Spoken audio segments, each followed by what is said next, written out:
Hey guys, Detour live time again. I'm joined as always by four-time National Road title winner John Trevorrow. How are you, Iffy? I'm very well, Daniel. And Olympic gold medalist Scott McGrory. Scooter, you've changed your jerseys again in the background.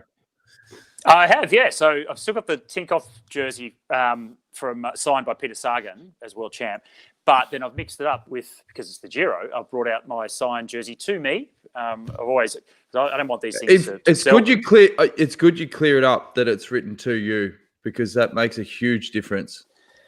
It does to me, because I wanted them to sign it to me. But that's Alberto Contador, the controversial one, when after 2010 positive test to clenbuterol at the Tour de France. The next year, 2011, he wasn't sure if he was going to be riding the Tour de France, so he went into the Giro just in case to get a race in before he got banned, possibly. Yep. And then he won the Giro, and then they gave him a ban, backdated it, and stripped him of that Giro victory as well. So I've got a jersey signed by the guy that didn't win. Well, that's why you shouldn't have got him to make it out to Scott. You would have had a chance to sell it on eBay. Well, I don't want to. I don't have. I've got a couple more to go, but so I'll be posting them. But I didn't get too many people to sign jerseys, and I wanted it to me. So maybe I'll sell it to the highest bidder that's named Scott in the future.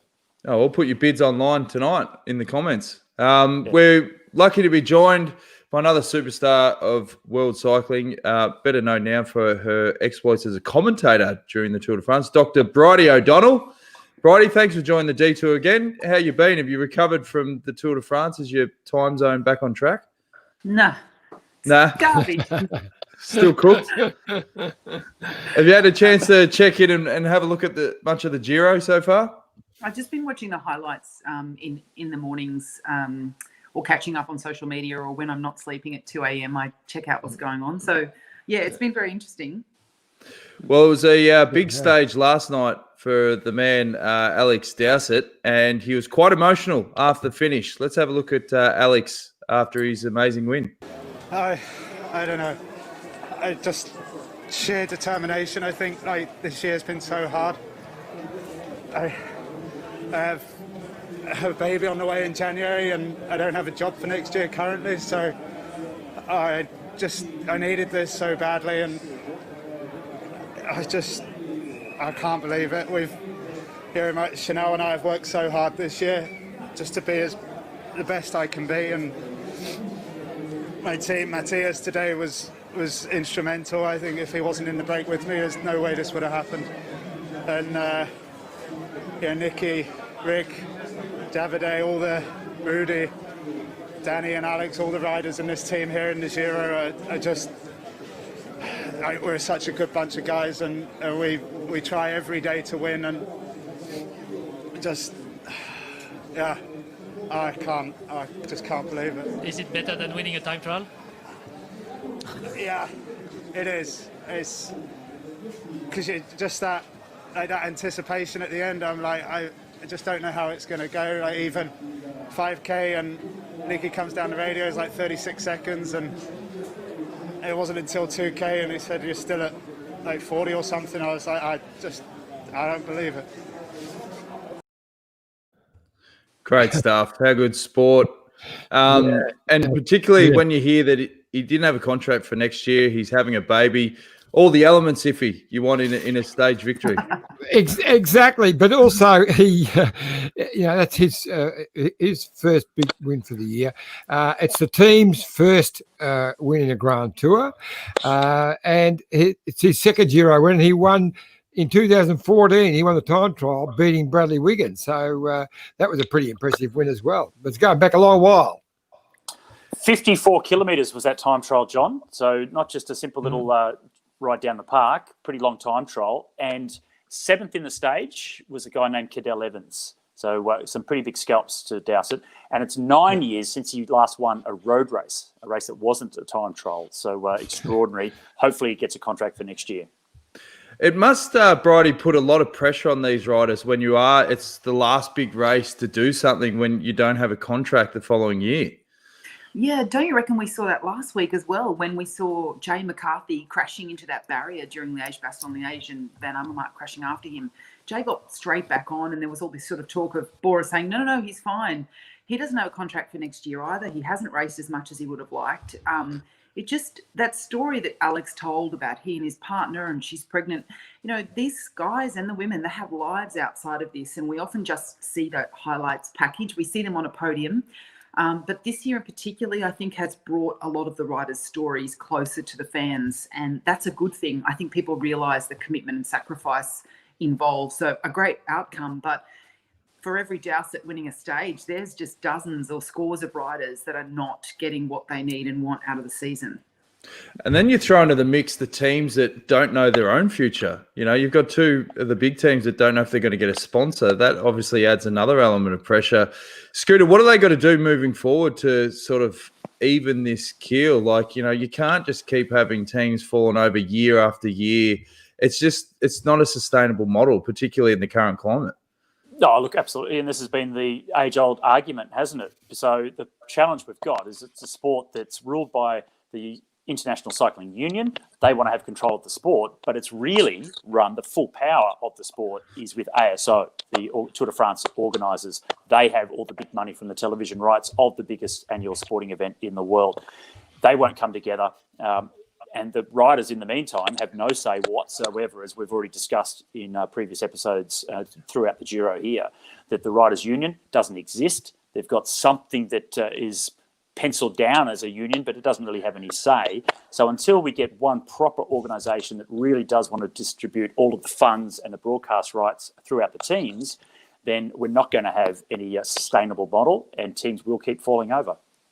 And it's also frustrating that the preference for these grand tours, like the Giro, should be to free-to-air television, get as many eyeballs on it as possible, because if you start limiting that, then it really hinders how quick you can grow the sport. That must be frustrating as well, Bridie, given that, it's a second biggest grand tour of the year and people can't see it for free.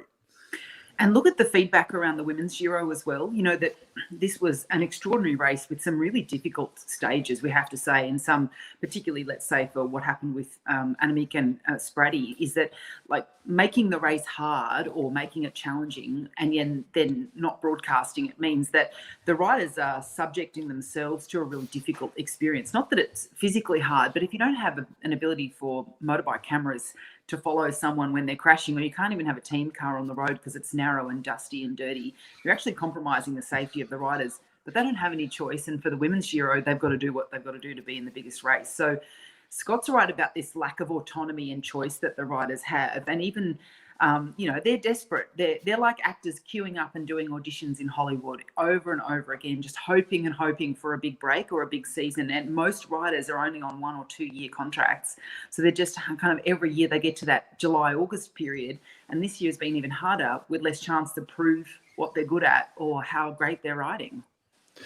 Well, I noticed with the Giro Rosa, they didn't even contact the UCI to say that they weren't going to be broadcasting it live. And so since then, they've had their race, the World Tour status taken away from them for next year. I know, and that's just super disappointing. It's for the riders, for the race organisers, for Italian cycling, particularly as a sort of showcase to the world. I think, I have to be critical of the UCI. I think they should be able to be criticised. They're the governing body. One of the things I found really mind-blowing during the Women's Giro is that there would be someone tweeting from the UCI handle and they'd say, we think there's a kilometre to go. And I just think, wow, this is incredible that you've got teams that were sort of periscope or broadcasting the end of the team time trial just so that we could get to see the best women in the world. Imagine if that was happening at the French Open or the US Open. Our minds would be blown. We'd say, this is not good enough. So you're right, Iffy, this idea around the disconnect between an event organiser, the governing body, and then the teams with the money or the ASO, why aren't they sitting at a table and saying, what's the best for the sport? What's the best way to broadcast the great performances of these athletes? And how can we do that in an efficient way that the consumer, the fan, the spectator gets to see? Well, there's another big gremlin in the closet, and that's COVID-19. We caught up with Sports Director Matt White early today. We thought we'd play out this interview. It's in a couple of different parts so we can discuss what he's talking about. And while we're doing that, John, could you please turn your light on? It's like you're sitting in the dark, mate. Thanks, mate. Cheers. Sports Director Matt White, just tell me, yesterday was less stressful than the other days. Did you have a good one? We did. It was a pretty uneventful day for everyone except for the 6 guys up the road in the breakaway. And after the 24 hours before, it was a nice. And no news is good news. And yesterday was a quiet day. And obviously, after the stress of the day before, was a day that we needed. And everyone got tested and all clear. So onwards and upwards. For another 24 hours anyway. So we got our second round. We got our second round of testing. So what they're doing here with us is because of Simon's positive, the whole organisation is getting tested 3 days in a row, and then and obviously if we have any issues, then we'll make a decision after that. But one more round of testing tonight, and then nothing for a week. But obviously if people develop symptoms, we can ask for special tests. But so far so good, mate. There's been quite a bit on the net, of course, with riders complaining that they don't feel that the organisation has taken it quite serious enough with the whole bubble situation. What's been your feedback from outside your own team? Oh, look, I think the organisation. I spoke to the organisation at the start of the race, and the organisation. I think the organisation's done well. The problem is the mentality of the people that we're dealing with in hotels. And look, it wasn't. It's not just here. I saw in the Dauphiné pre-Tour de France. You look. I had a couple of looks inside the kitchens, and all the kitchen staff had their mask around their neck. They didn't have them over the cover of their face, and even at the Tour de France. There was times there where you would see the hotel staff would have their mask on as soon as they got away from the people. They just pull it down. Like and that does not fall on the organisation. That's the mentality of a culture. That's the mentality of a culture of people, and I think that's why we're seeing so many cases. Well, I think my doctor just told me before that France had 25,000 positives yesterday in one day. Staggering, isn't it? Staggering. And that's a mentality of a culture that does not fall on the race organisation. So I don't follow social media or what the riders are saying, but I think it's a bit unfair to judge the Italian culture off the organisation from the Giro. The only thing you touched on was that sharing a hotel with the general public is got lots of other issues. Whereas it would have been much smarter just to put teams in the hotels. And be overflow, of course, but that way with no public, it should have been maybe the number one agenda. No, I agree. And look, at the moment we're at a hotel, just us and Quickstep. We have a different floor for eating. There is nobody in that floor except for everyone in Mitchelton-Scott. Quickstep have the same on a floor above, and I haven't seen anyone staying at this hotel besides people who are involved in the bike race.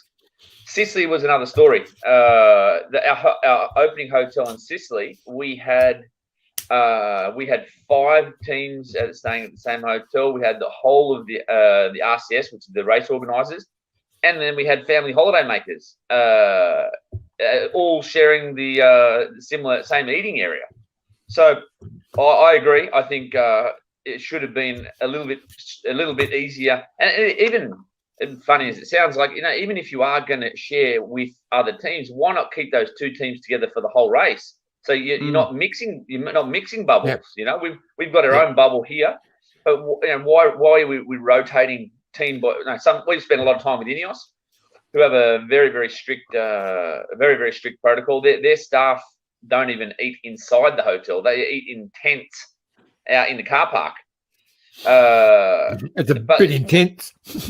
Sorry, mate. Oh, well, it's going to be a bit cold in the next week. I'll tell you that. Well, why not keep the teams together? And I agree. I think general public, the general public should be far away from us, because the general public. Now, I've had 6 COVID tests in the last 12 days. The person going to that buffet in Sicily, normal people with no symptoms are not getting tested. So it does become very, very hit and miss. That's part one of the chat with Matt White. Now, John, next time we chat with someone, don't have a pen and just click it. You're clicking a pen the whole way through. It's right next to the bloody microphone. Anyway, here's part 2. Apologies for the pen. So knowing what they know now, well, that just has to be the rule moving forward for the remainder of the Giro. Don't have general public mixing in areas where there's riders and staff. Full stop. That makes a lot of sense. That makes a lot of sense, Jonesy. It does make a lot of sense. But let's just hope they do that. Look, we when we have areas where we have to meet general public, we demand our own buffet. We don't go anywhere near. Yeah. We don't go anywhere near the buffets from the general public. And even one hotel, the hotel in Sicily, we were in a semi-segregated area, but it certainly wasn't our own room. It was just one part of the room, and they put up a little bit of barricades that the general public couldn't come close to us. But no, we're making a big effort, but it'd be nice for the organisations to be a little bit more stricter and just enforce that on the hotels. You know who you need? Matty, before you go, Joe, you need to call one man who is really good with his hygiene, particularly cutlery. You need to bring back Dave Zabriskie. Well, he wouldn't have left his room. He wouldn't have left his room on the tour, mate. Well, he probably would have faked an injury to even come to a bike race during the pandemic. That's right. Have you heard from Simon today? I haven't this morning, mate. It's only 20 past 8 in the morning. I'll send him a message soon. He would probably be still asleep. But yesterday, last night, I spoke to him. I dropped his breakfast off yesterday. Our doctor spoke to him last night. His mild temperature has now settled down. He feels fine, and I think the best thing for us is that because we asked for that special test for him, and the thing is, no one understands the exact incubation periods for this race. Everyone has different rates of infection. Some people can. I've heard of cases. One of the directors at Ineos, his whole family had COVID. And he was living with them for weeks and never returned a positive. So it's a really weird virus. Yeah. But look, I think we had a little bit of luck there because if we hadn't have asked for that special test, we weren't going to get a scheduled test until Monday. So that would be an extra 4 days that actually Simon might have given it to someone else without even knowing. And racing with it might have got very sick as well. Exactly. So we have you got to look on a half glass full sort of guy. At the end of the day, it's devastating for us to lose our captain, but at the end of the day, his health is the number one priority, and I think we got to it well. And fingers crossed, no one else has any because the bubble does work. If people have masks on in front of other people all the time, and you are really concentrating on hygiene, the chance of passing that virus on is very minimal. Because at the end of the day, the safest place to probably be in Europe is actually in the bubble that we're in. Because like I said before, the general public won't get a test until they're showing symptoms, and sometimes that's too late. Whereas we're getting tested very, very regularly, and we're paying a lot of attention to what we need to. Now, I know you've got to nick off shortly, so we'll get down to the other nitty-gritty before Dan asks you the most important question. Today's stage is a real GC stage. I mean, I'm looking at it here. It's a bit like a sawtooth, isn't it? We've got some serious climbing. It is. I think you'll see a big break go down the road today. I don't know how well Quickstep are going to be able to control today's stage. We could see the race. We could see a new leader this afternoon, or if they do a good job in that first phase of the race before the climbs and only a small group goes away, they might be able to hang on. But the goal for us, if Jack Haig hasn't been 100%, he had some minor stomach issues the last couple of days. If he feels good today, we'll roll the dice and try to put him in the breakaway. But the other one is just if Lucas touched down 2 days ago in that crosswind stage. He was involved in the same crash as Eddie Affini, and he's a little bit sore. But if we can just get Lucas through today's stage in the front, I really think that next week is the easiest week of the race. We've got a rest day tomorrow. We've got a couple of sprint stages. and we don't have another big mountain stage until next Sunday. So I really think that if we can get Lucas through today, that I still believe he can finish in the top 10 and win that white jersey. But we've got to get him through today first. All right, here's the last part of our chat with Whitey. A couple of minutes to go, and we'll unpack everything he's just talked about. All right, the time's arrived. What was on the menu last night, mate? Last night was another very ragu pasta. Oh, it was a nice one. And the people at the hotel left pepperoncinos that we could dice and put into our own pasta. Not too many went to the pepperoncinos. I had a bit of a lash at it, and it was warm. It was very, very hot indeed. And then as far as our main course yesterday, there was swordfish, which I passed on. I'm a little bit swordfished out of the race at the moment. Fair enough. And just had a nice piece of meat. Did you get a dessert in, or are you off the desserts for a couple of weeks? I have been off the desserts, but we had a biological red wine, which I've never actually tried. Biological red wine. Biological red wine from this local area. It was a nice one, and even got in a little scoop of ice cream as well, gelato last night as well. They still bringing out the lemon chinos? No, they're special requests only, Jonesy. They're special requests, the lemon chinos. It depends. But when we get a little bit north, it may be into the Liguria area where it's from. They might be a bit more flowing with the lemon chinos, but they're only after special requests. Well, when you get to the mountains, I think you might as well treat yourself. Nothing goes better in that cold climate than a shot of lemon Cheeto. Well, I think more once we get through all these COVID tests, I think every night's a celebration at the moment, mate. And it wouldn't be a little one. Just grab the bottle, off you go. Oh, mate. It has been stressful. We've got people. It's people's health, and we know that that we have come in contact to a certain degree with Simon. Obviously, some people more than others, but that's why we have the protocols that we have. The guys who've been rubbing Simon, our guys wear a mask to massage. The person who's rubbing them has a mask on. They change their clothes. The massage therapist after they rub that person. So all these protocols that we've had over the last 3 months, at the end of the day, they are working. They are working. Then nothing is foolproof. But, at the Tour de France, not a single rider went positive for COVID, only a couple of staff. And fingers crossed, they run similar statistics over the next couple of days when the first set of results come in for the rest of the peloton. And you can only stress about what you can control. Like, if you're doing all the right things and, you point out when you do see people that you go, oh, come on, mate, wear a mask or whatever. Like, you can't do any much more than that. So No. And at the end of the day, look, it's our health comes first, but there's a lot of people catching the virus in Europe, but as a general rule, the people who are healthy and don't have underlying health problems are not getting really that sick. The death rates are gone considerably down of what they were in March and April. It's 0.2%. Hospitals are empty over here. But the virus is still here, and we've still got to be very diligent. Yeah.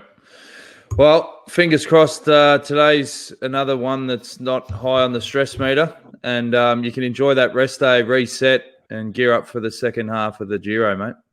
Yeah, cheers. And look, today it's okay. I'm looking out the window now. It's okay now, but they are predicting pretty average weather for the final today. So I think we're going to be starting in about 18, 19 degrees, but they're predicting 5 or 6 degrees and rain for the last hour or two. So it's going to be a bit of a rude final this afternoon. All right, mate. Well, all the best. Thanks for joining us again. Thanks, mate. Okay, fair bit to unpack. What's your instant takeaways from that, Bridie? I'm gobsmacked that the race is going ahead. I'm still surprised that the Tour de France finished, and I'm clearly a cycling fan and a lover of the sport, but it just also shows that the teams are focusing on the protection of their riders while tens of thousands of people are getting coronavirus. And if I think about the work I'm doing in Victoria, it's about how do we protect Victorians from the potential infection from international arrivals or interstate arrivals, so that the idea that the focus is on the protection of the riders, and I know they're doing their job, but Whitey's right, it needs to be separate and they need to be a bubble. But my goodness, there's the idea that the Vuelta would even commence with what's happening in Madrid is mind-boggling to me. Well, and also the fact that they were the ones that reached out to get Simon tested. I mean, as he said, he could have had the virus for 3 days, and he could have had he had symptoms, so they would have eventually. But the protocols were in place where he'd get tested on the rest day. Like they didn't actually have to do that. Sure, but I think it's possible that I'm not disagreeing with Whitey, but maybe they just said, "Hey, he's got some symptoms. Can he get tested between the scheduled testing dates?" So I can't imagine they were banging down the door or trying to convince the testers. If that's the case, then that's a very negative experience for the team. No, that wasn't the case. No. He just made the call, and they were straight around. Yeah, alerting them to saying, "I know he had a test 36 or 48 hours ago. He's now got a scratchy throat," or I think it was a fever you mentioned. So that's okay. I mean, that's part of what's happening in the general public is that you go when you have a symptom. But the description of mixing teams with the general public is concerning. But also, where should tourists be staying? Don't have the race if you don't want people to come. And that's what we saw. I think it was with Amstel where they said, we don't think we can control the crowd, so we've got to cancel the event. I mean, yeah, there's a lot going on that I feel strongly about. Bridie, question to you about we saw it at the Tour de France. So they waited till the first rest day. So you've got 2 rest days. So at the end of each week, let's do all the testing. Does that make sense? Like, it's not an intrusive procedure to do testing. We know where the teams are going to be staying every day. Why wouldn't they be doing it every couple of days just to try and make sure that there is no spread? Because a week's a long time in the COVID world. My only observation, again, I'm not close to the race directors, but the only reason I can see that they would do it that way is so that they didn't get any positives. I mean, if you don't test people, as per Donald Trump, you don't get positive results. And the fact that no riders tested positive of 182, 176 guys at the start of the tour, and it was just staff, is, to me, says that, they weren't testing people enough. And that meant that the Tour de France finished and everyone got what they needed out of that. Fans, athletes, the French president, I think there's 2 very separate things here. One, what you're alluding to, Bridie, which I was talking to about with Matty Keane yesterday, is a very different thing. One, I don't think the teams really have a problem. So getting tested 5 times, 10 times, they're not turning up with positives because the bubble seems to be working there. But the real issue is, should you be running a race and dragging people in who are all going to mix together when there's a serious hotspots all over Europe? You're bringing them together. They're then leaving and going back to their towns, and some of them are going to be picking it up. There has to be a serious challenge to the organisations of these races. Why are they happening? For sure, but we all live in a world where we understand the commercial nature of these events and the obligations and the political lens that is being applied, or a country is desperate to host something and these towns have put their town forward, or the village or the mayor. So the overlay or the pressure that puts on riders, on teams, no teams are opting out, I note. Whitey didn't say, no, we don't want to go because we're worried about the health and safety of our riders. And that idea around boycotting, we talked about this broadly with Black Lives Matters and NBA players. The onus ends up coming back on the player or the rider or the staff when, if the race is cancelled, it removes that pressure on the team or the riders. Now, we know Whitey doesn't want to not show up. We know the riders want to keep racing. We know guys like Dowsett want to win a stage so that they can get a new contract. But it just shows you how the cycle of sport as an industry only benefits a very small, pointy group at the top. And there are a lot of other people who can sometimes be disposable. I mean, let's think back to the beginning of the story, which is Adam Yates has got coronavirus. Now, that sucks. And having known some of the professional athletes who've gotten this in the US, in Australia, some NBL players, they are still suffering. Suffering as in they're healthy enough, but their VO2 max, their respiratory rate, their ability to do push-ups, do sprints across the court, that has been severely limited. So there's a lot of athletes not talking about just how bad it's been on their high performance ability and how long it might take for them to recover. Well, that was one of the questions that came in from Stuart McIntosh. He said, how likely is it that a young athlete post-COVID diagnosis continues to have issues like fatigue, decreased lung function, etc.? Is there a risk they might not ever get back to the previous fitness level? I mean, obviously the virus is so new, they don't know the long-lasting effects, but from cases, as you said, that they've seen already, there could be. And that's pretty serious. And as you said, like, you're running an event that increases that risk. At what point does someone step up and say, hang on, we've got to shift the priorities here? Particularly, like, what scared me was when Whitey said 25,000 new cases in France alone. Yeah, on Friday. Yeah, on Friday. That has to be looked at, and, you know, at some point they've got to say, okay, like, you'd be almost gobsmacked now at this point if the Vuelta was to go ahead. Well, Spain's got similar type numbers, so it's really bad. Yeah. Yeah. Well, the race finishes in Madrid, and they're about to go into absolute lockdown for 16 days, I think it is. So if everything goes well, which what's gone well in the COVID-19 era, then the Vuelta will still come into Madrid at the end after the lockdown. The likelihood of that is absurd. Yeah. I just put it up before Ian Thomas says, Bridie, on a more important note, love the mood lighting in your kitchen. Thanks. So it's all noted. I'm here 24 hours a day. I've got to do something to mix it up. They don't miss a trick, because John had some stray blue tack on the back of his, and we pulled him up on that. What do you think they need to do then moving forward for the Giro? Do they need to have a bit of a get together on the rest day and sort of come together and say, look, where we're at, what are we doing here? And if they do decide to go ahead, really tighten up what's happening with these bubbles, particularly once they get to these hotels. Yeah, I think that's a really quick win. You know, let's prevent members of the general public or people outside of the race from mixing and using facilities, amenities. You know, that idea about having teams staying with the same teams, that seems like a real simple one. Pair up or triple up the teams so that you're only partnered up with the same group of people. The Ineos guys eating in a tent, that doesn't sound so crazy. I mean, they've been renowned for being a team that brings their own mattresses to hotels and unplugs all of the blue lights so that riders can get better sleep. So these things aren't out of the ordinary for teams that are really organised. What you worry about is the lower teams with fewer staff or fewer soigneurs to drive ahead and do the work.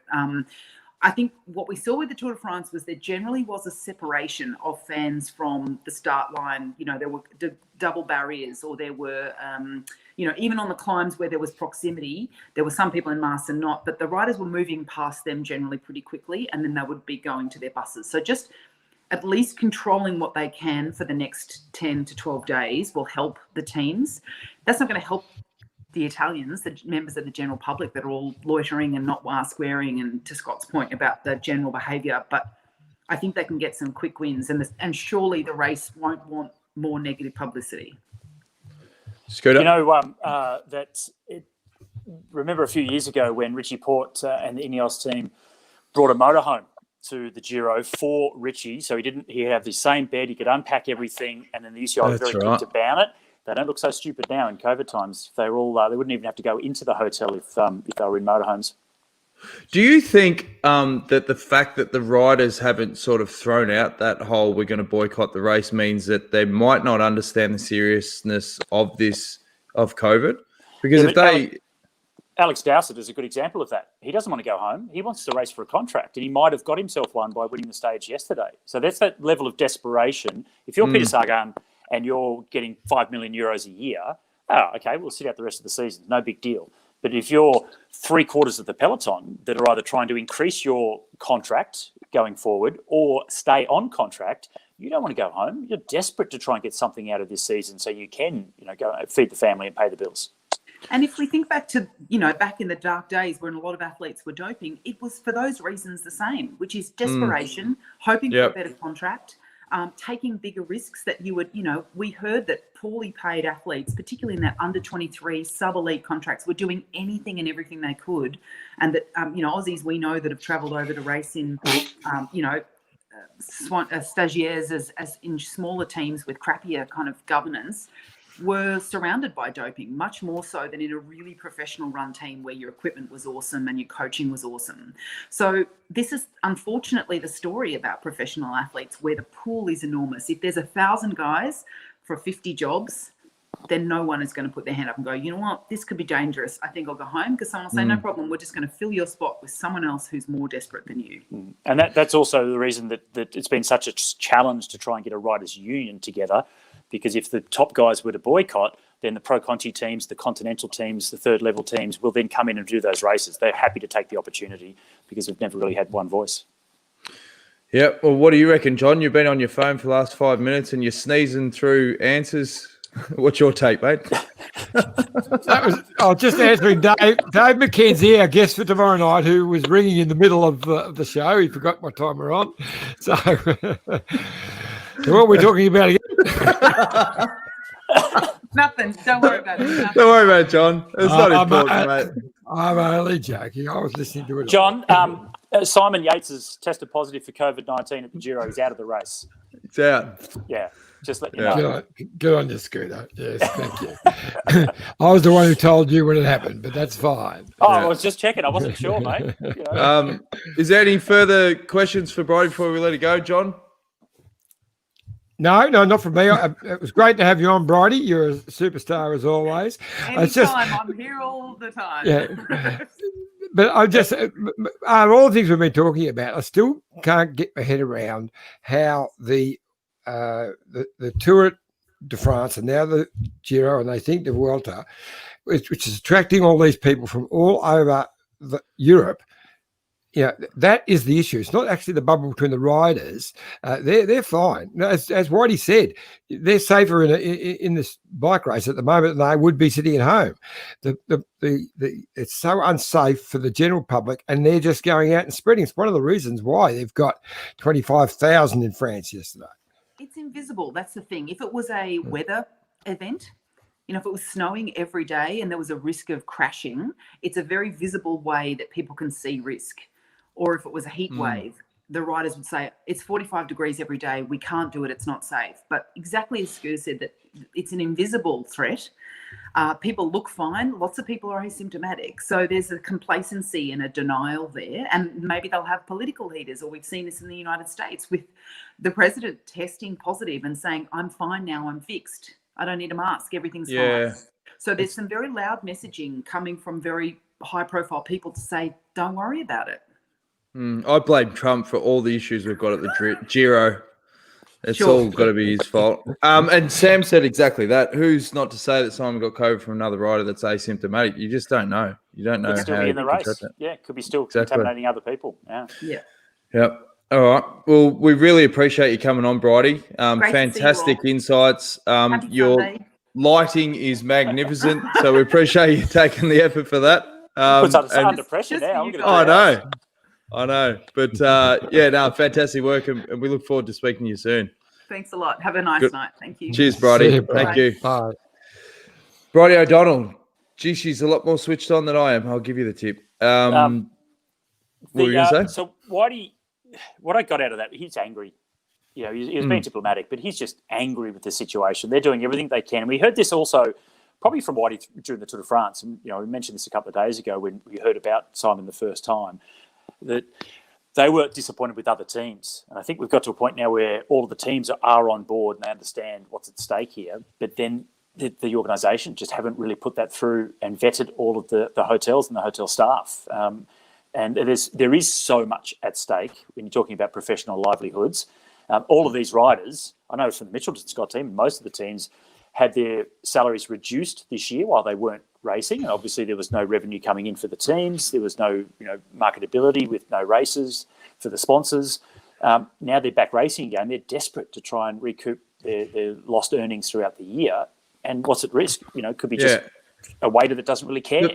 The problem is you guys know from running events, they're scrambling. Like the dates got changed, and then all of a sudden you're looking for those hotels, and then suddenly you're going, hang on, we had that hotel booked out a year in advance. Now we don't.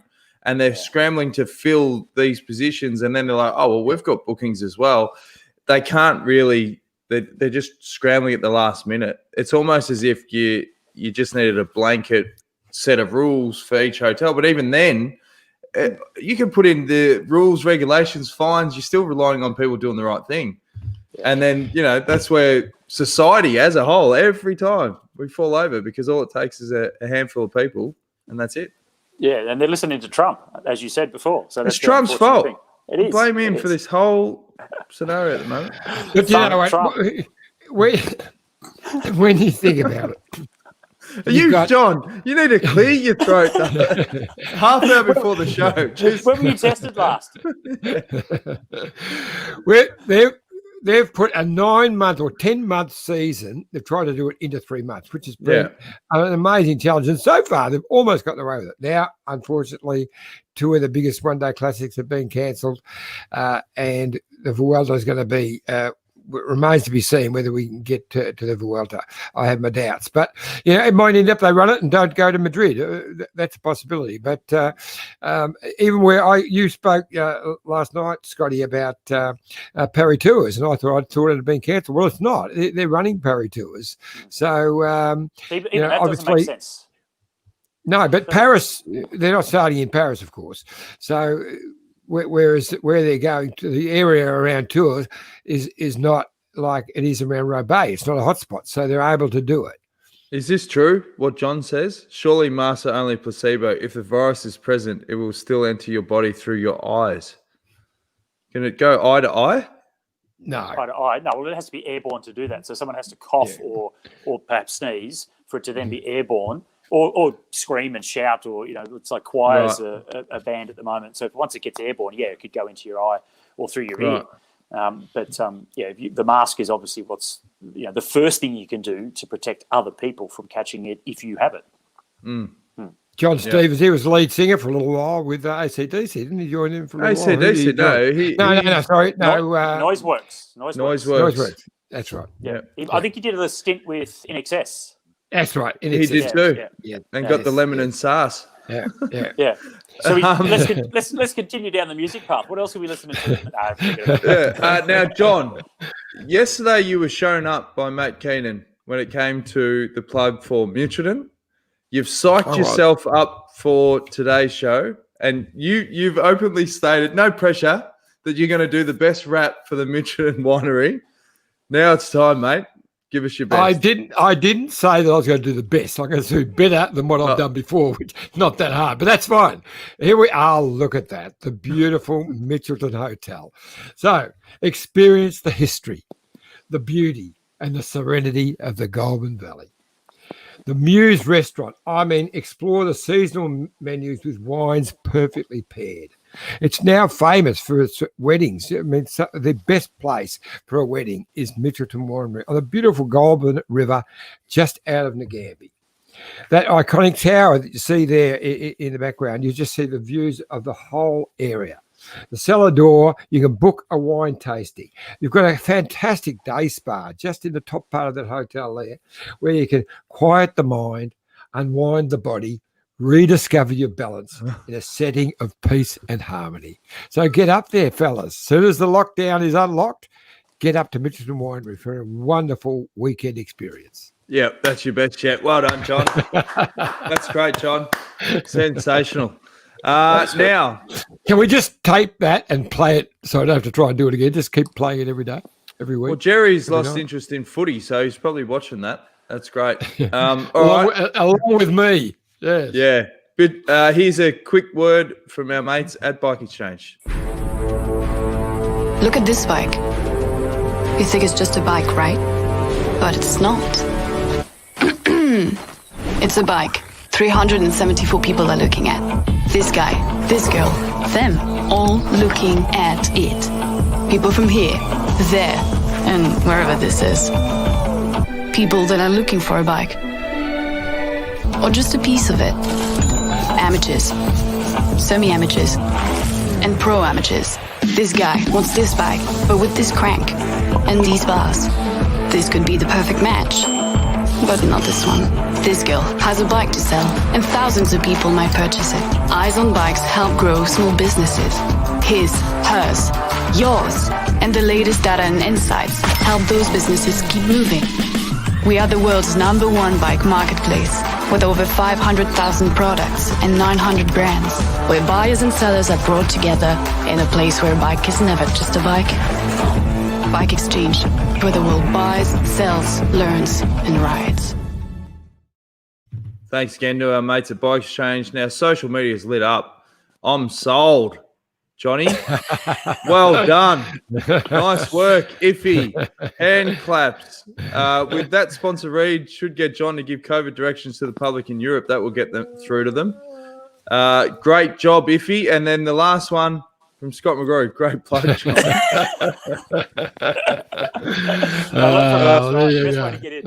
It was good, John. It was good. Now, before we get to our tips, we've got our segment that we always look forward to, the Detour DeLorean. Roads? Where we're going, we don't need roads.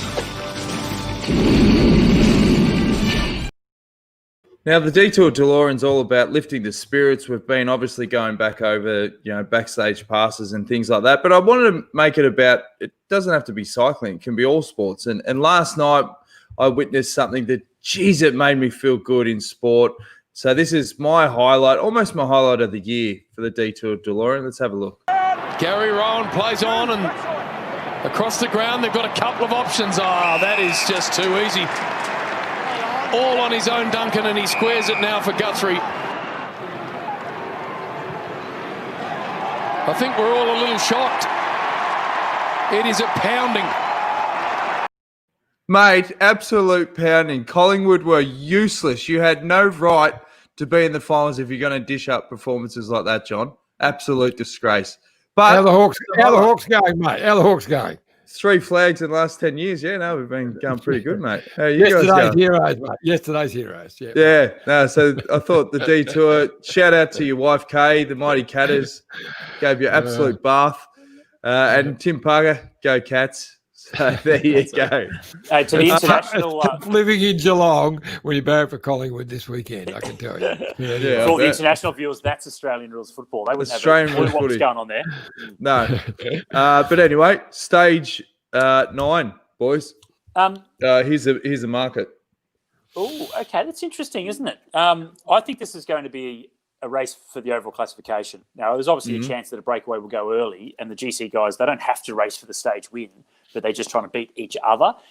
I really think with the weather that we've already spoken about, that's potentially going to hit the Giro in the last week, which may cancel or shorten some of those big mountain stages.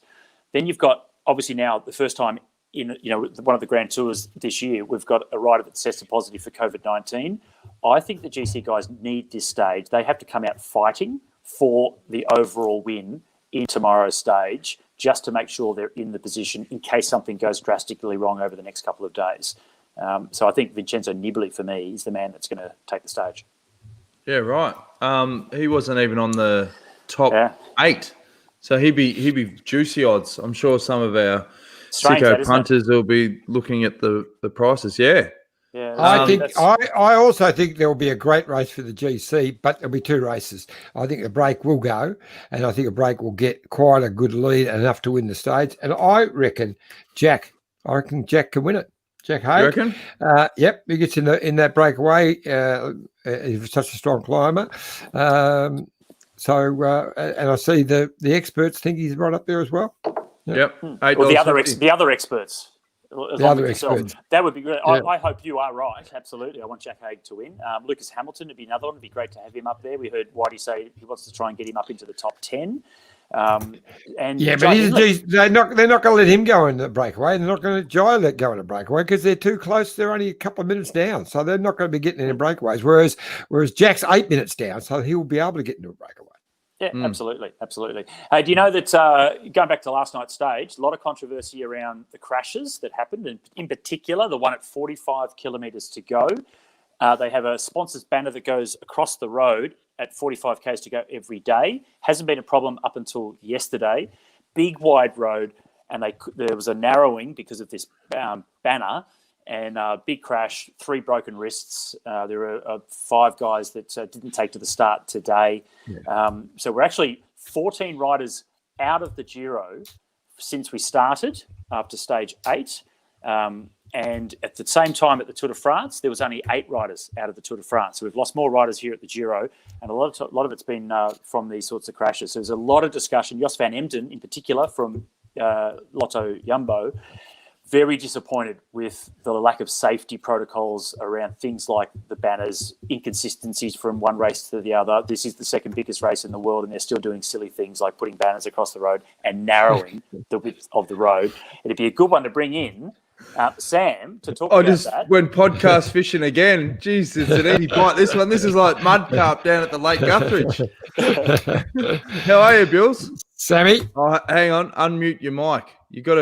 Your audio's not working, mate. That's it. How are you, Bills? All right, just got back from my ride. What's going on, boys? Good stuff, mate. Hey, I was just talking about that banner across the road yesterday, 45 k's to go, the narrowing of a very big, wide road. The pressure was on, crosswind situation, and it caused a crash that has broken 3 wrists in that one particular crash. 5 guys didn't take to the start today. And Jos van Emden, in particular, was very outspoken about little things like that, the inconsistencies from race to race over basic things about a narrowing of the road without any warning. What are your thoughts on that? You see this in every other race. Yeah, well, look, there's a lot of talk about safety in the Peloton over the recent months, especially after there's been a number of really nasty crashes in situations that probably in reality could have been avoided by just some simple fundamental changes. And one of those things is the narrowing of the roads, the placement of the barriers, the types of barriers they use and how they connect them together. So as bike riders, there's been a big plea from us. We're probably starting to sound like bloody whingers all the time, but we've just been trying to request some fundamental changes to things like that. Like you say, it was crosswinds. You can't predict the weather, you can't predict how the racing's going to go, but you need to be prepared for all situations. And it was a massive wide road. It was a stressful moment, and then you all of a sudden those 3 lanes become 1.5. In stressful moments, there's always going to be crashes, and they're just simple things that don't need to happen. Just simply take the barriers off in that point. 40k to go. Jules, do you reckon it'll get to the point that the riders will just come together? Because I remember Froome was saying if they don't start sharpening up, they could just say, that's it, we're not going to take the start line. You hope it doesn't come to that, but if it doesn't improve, could it potentially explode? I don't know. I think that's pretty far-fetched, and I think that would be a long way down the line. And like you say, Jones, we don't want that to happen. It's just a real fundamental issue or inherent issue in cycling at the moment, where the buck is just constantly being passed, and we're not necessarily being heard that much, and so we're trying to create a loud voice. And that's why we probably do something like whinges, but we actually have no option. We've tried to do it internally through our union.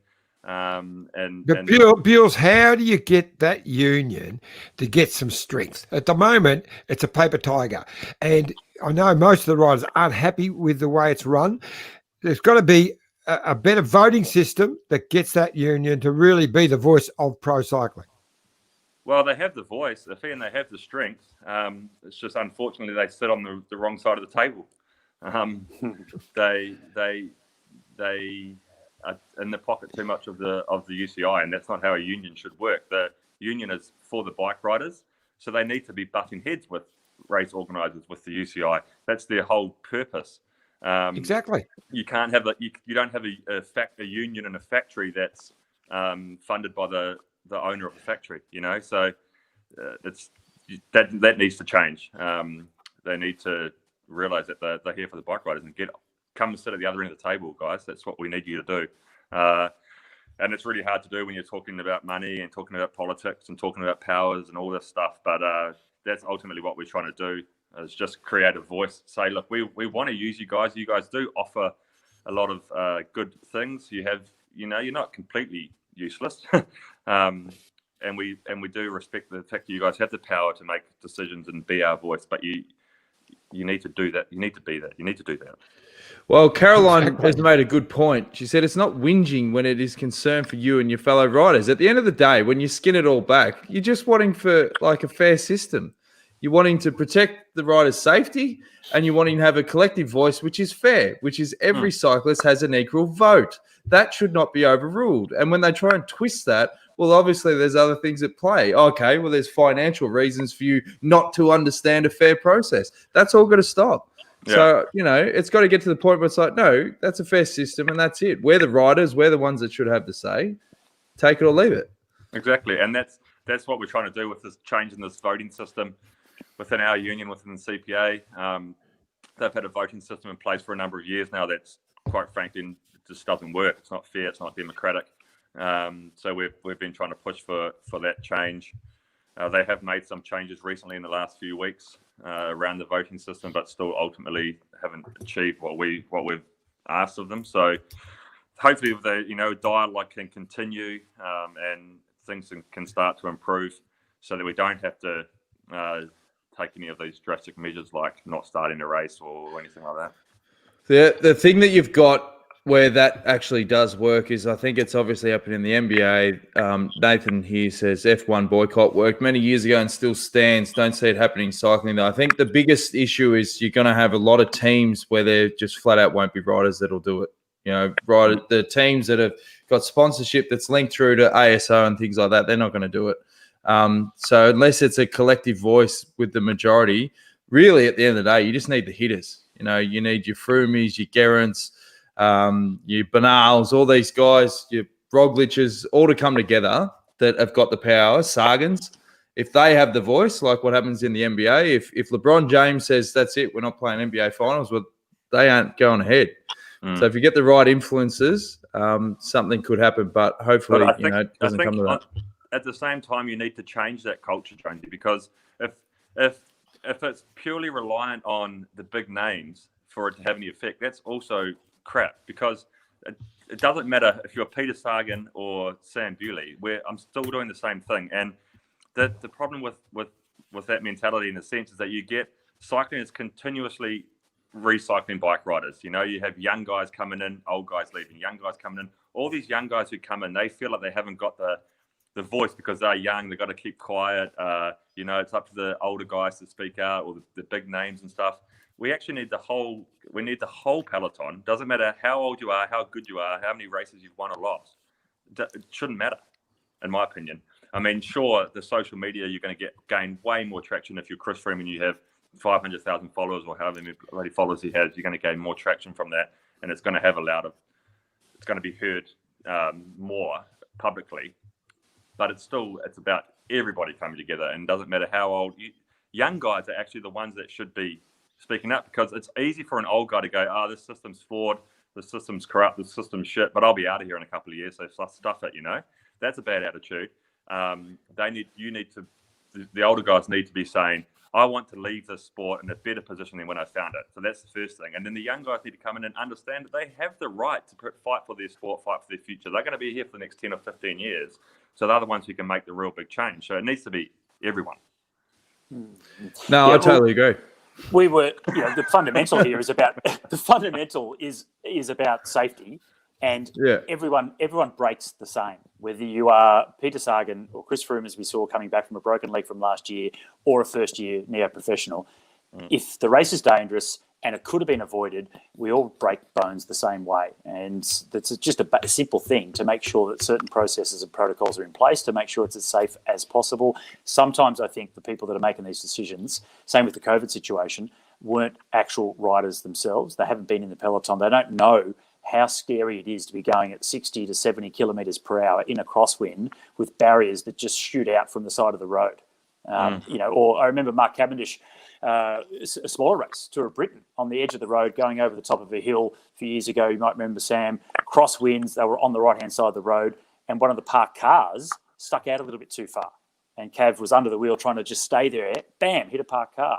Things like that are just ridiculous. And that's something that it's too late when the race comes through to make those adjustments. You need people ahead of the event to ensure that the playing field is simply safe. You're not going to leave a chair on the court in the NBA finals. Someone's going to trip over it and break something. But that's what we're doing in cycling. We're leaving stuff on the playing field. It's crazy. And no one's responsible, so they get away with it. There just has to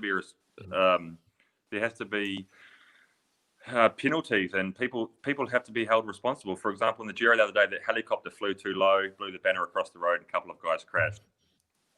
Somebody has to take responsibility for that. I don't know who it is. I guess it's the race organizer. They control the helicopter. If they can't control the helicopter, who can? So there needs to be clear penalties and people who take responsibility for it. You can't, keep passing the buck. It's simple as that. Yep. Yeah, true. Very politically fueled. That's great, mate. Thanks for having me. No. That was bloody great insight. We're like you, Sam. Jump in, hit it with us, and then piss off. That's it. It's like for 2020, you've just made 43. You got caught on the fence, but you've smashed a few sixes, mate. So it was a great innings. Yeah. All right, Bills. Good on you, mate. Cheers, guys. Thanks, bud. Thanks, mate. Cheers, mate. Hey, that was awesome. Guys, yeah, it was good, and it's pretty simple, isn't it? When it comes down to rider safety, and John and I, as we've mentioned already, race directors for different events. These are the things that we're looking at when we map the course out to start with, and then when we're getting the course prepared, whether it's national championships or whatever, making sure that everything and the crews we work with are pretty good at this anyway. So when we get to the point where we just do that final check, there's normally not that much to do because we're working with good staff. But if we can identify from a rider's perspective that they're going to come around this corner, they're going to exit at this point, actually, no, that's a bit dangerous. What sticks out there, we need to get that removed. And that's what we do for every race that we go through to make sure it's as safe as possible. It's just crazy that the biggest races on the planet don't actually do it to the same level. Well, Alan Davis was saying that that the UCI do have a technical advisor that drives the course like about an hour before and goes right over. How he didn't see that those barricades sticking out the 45k to go sign, I don't know, but whatever. Yeah, and look, they got past the same situation every day up until that. It was just that day the bunch was completely wide. It was crosswind situation. Now, for the next stage, right, stage 9, guys, this is one of the stages that was brought in to replace what was we didn't get to see, which was the opening 3 stages in Hungary. So they've had to scramble, as we said, with the COVID procedures, trying to find hotels. This is one of those stages that they included. And quite interesting, they've scrambled and found themselves a bloody hard stage, that's for sure. And the climb, this is interesting for you, John, as it goes back into your era of racing as well. The finish in Roccaraso, the last time they came up, they had a winner, which was Marino Argentin. It was 1987. He's 4-time winner of Liège-Bastogne-Liège. Before you finish, who's got the pen? Is that you again, John? You clicking a pen? Is that you, Scotty? That's not me, mate. Okay. I heard a clicking pen. It's just John. It's you, John. I'll tell you where you can stick that pen, mate. Doing my head in. Now, Give Scotty. me the pen. Drop the pen down. Yeah. Keep going, Scotty. So Argentin won 13 stages of the Giro d'Italia, world champion in 1986. If you go back to 1980, they came to this summit finish. It was Bernard Hinault that won the stage. He won the Giro 3 times, I think, Tour de France 5 times. And then you go right back to 1953, it was Fausto Coppi that won at the top of this summit, but we're finishing stage 9 on. And, of course, he won the Giro 5 times, 2 times the Tour de France, 22 total stage wins of the Giro. 3 absolute legends of the sport have won at this point in the past. So let's see who it is tonight. Could it be a breakaway? Perhaps not. Jack Hay. Jack Hay could be the man. Yeah, that's why they Nibali. I think it's one of the big GC guys, but we'll just wait and see how the tactics play. Before we let you go, boys, who's your tip for Ghent-Wevelgem? Here's the top favourites.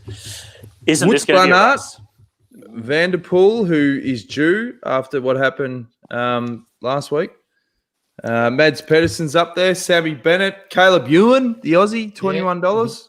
Yeah. Well, Caleb's got John Degenkolb in his team as well, and Degenkolb was second last year. Remember, he crashed out of the tour. So he's on his way back up. So it'll be between them. I think if it's a hard race, it'll be for Degenkolb. If it comes back together, they're going to work for Caleb. Yeah. Wout van Aert, he might be a favourite, but I'm a big Van Aert fan. I'll take Van der Poel because the old man said, nah, he's due. And he hasn't been going well on the horses lately, so I'll back him. The old man. I thought you meant his old man, Adrie Van der Poel. Nah, the Emu. Superstar. He goes, not that. Van der Poel, he's going to do it. So I'll back the Emu. Couple of outsiders. Alberto Bettiol won the Tour de Flanders last year, 18th at the World Championships on a super hard course a couple of weeks ago. So if you can win Flanders and be in the top 20 at the World Championships, you're on good form. So look out for Bettiol. From Mitchelton-Scott, Mesjek, Luca. Oh, yeah. Man, he's on good form as well. Bloody so oath.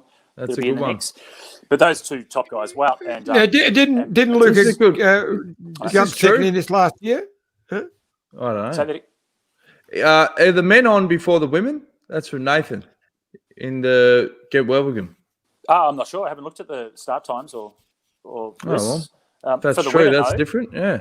Yeah, from what I can see from the start list, Kirsten Wiels, who was last year's winner, is not on the start list this year. So, and Grace Brown, I think I said to her yesterday, her and Annemiek would be a good, double leadership combination. But Annemiek's not riding, so Van Vleuten not riding for Mitchelton-Scott, so Grace Brown will be their leader. She's on good form. Corin Rivera is another one. Lizzie Armistead, Chloe Hosking, maybe. That Corin Rivera, she actually lived with me for 4 months in Girona.